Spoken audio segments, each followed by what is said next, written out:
Okay, ladies and gentlemen, this is Kutu back for part 2 of Is Soul Food Healthy or Is It a Killer? A killer. In part 1, I dealt with the history, slavery. I dealt with the history of post-slavery, the great migrations to the north, to the Midwest, to the West. And I explained how in the great migrations, people wanted to continue to taste that food from back home.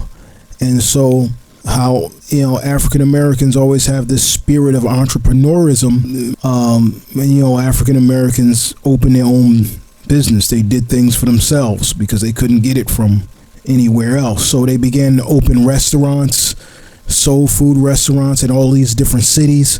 So I remember researching and reading that in certain, like for example, let's take Harlem, you would find 2 or 3 different soul food restaurants on one block. All right. So like today where you have bars and liquor stores on every block, back then you would find blocks where there was, these different soul food restaurants. But the problem was they didn't control the ingredients anymore. During the time of slavery and after that in the South, the people had land. And even if they were renting the land in the system of economic fraud and thievery called sharecropping, they still grew their own stuff. And that wasn't the case anymore. So this is when they started to purchase food industrially, commercially, and it was no longer natural and organic anymore. And now in this part, I want to deal with the term soul food and what it is, and then draw some conclusions. So where does the term soul food come from? So you'll hear usually 2 sources. People will say either when you research, and they'll say, well, it came from the Black Power movement and the term of using soul. And I'm going to get into that in a second. Others will point to a period of time before that, during the 40s, coming from music. And that's where I'm going to start. I'm going to give you the story, and then you just draw your own conclusions. It's not really a conflict debate. It's just one of those things where it's not certain where it came from. So jazz, let's talk about jazz. Jazz is a music that black people created. It comes out of different traditions, some of it going back directly actually to Africa. Black artists created this musical genre, jazz, and they began to play. And of course, we know what happened. So white artists started to hear it. They started to like it. And some started to co-opt it. Some started to appropriate it. White jazz artists started to get the best gigs. They started to get the best pay, the best jobs. And black jazz artists resented this. So what they said amongst themselves, and again, this goes to what I discussed earlier with the perseverance, persistence, the ability to always adapt and to adjust. What these black jazz artists did, they said, all right, you want to try and steal our stuff? We're going to create a sound that you can't possibly repeat, that you cannot possibly copy. And in order to do this, what they did was they went back to their original musical influences, and that was gospel. They went to the church and they began to combine the sounds of jazz and gospel. And in this way, the white artists couldn't copy this, because if you've been in a black church and you've been in a white church, you understand what I'm talking about. There's just this music that you just cannot copy.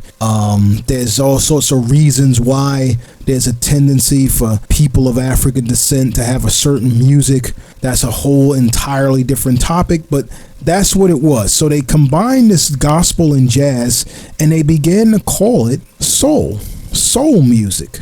Right? We know in the church that whole terminology of soul and what it means. And to those jazz artists, what it meant was something authentic, something that was real, that you couldn't copy, that you couldn't co-opt. That was soul music. And they were correct. White artists couldn't replicate it. And then as we move forward into the 50s, into the 60s, and we start to get into this movement, these movements for equality, for freedom, economic, political freedom, Black Power movement. That term soul began to represent authenticity, So that's my brother right there. Nah, that's not just my brother. That's my soul brother. That's authentic. It's something deeper.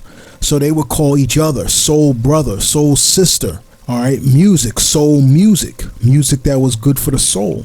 And the food somehow, some way began to be referred to as the soul food.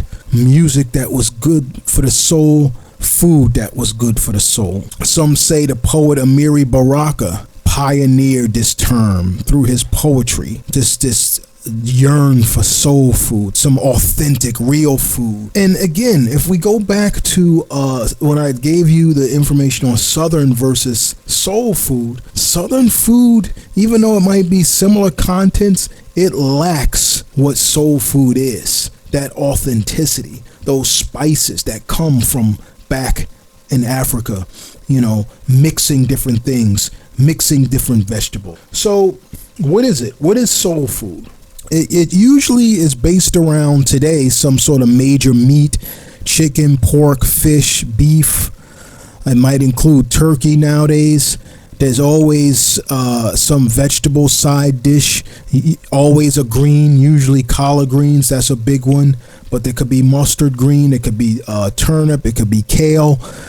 People today eat a lot of kale, but black people have been eating kale from the start. It includes some kind of starch, some potato, sweet potato. Now there is a difference between sweet potato and yam. When the slaves came, they saw the sweet potato and it looked similar, and they just referred to it as yam. But technically, it's different. But there's mashed potatoes, there's boiled potatoes, mac and cheese, which I don't advocate because of the dairy.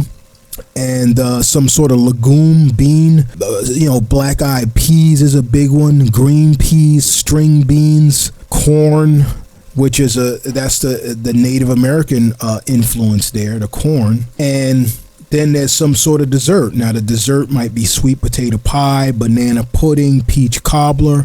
But I want you to understand, in the days before industrial foods, sisters would actually make the sweet potato pie from potato. They would sit all day and do what needed to be done. They would make the peach cobbler from peaches. They would go pick the peaches, all right, and grind and mix and actually make it. So these natural organic ingredients.